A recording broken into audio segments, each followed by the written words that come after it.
শ্রীকৃষ্ণ তার আবির্ভাব থেকে তিরোভাব পর্যন্ত অসাধারণ কর্মকুশলতার গুণে ভগবান রূপে পরিগণিত হয়েছেন। তার প্রতিটি কর্মের মধ্যে ফুটে উঠেছে দুটি সত্তা, একটি ঐশ্বরিক বা অলৌকিক সত্তা, আরেকটি মানবিক বা লৌকিক সত্তা, যা মানুষকে কর্মপ্রেরণা দান করে।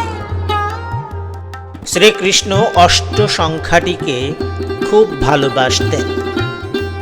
তিনি অষ্টম গর্ভে অষ্টমী তিথিতে জন্মগ্রহণ করেছিলেন।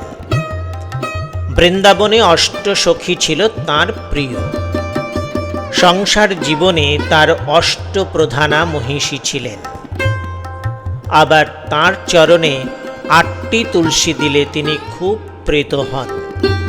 অনন্ত আকাশ আর অতলান্ত কুল কিনারাহীন মহাসমুদ্রের মতোই তিনি বিস্তৃত।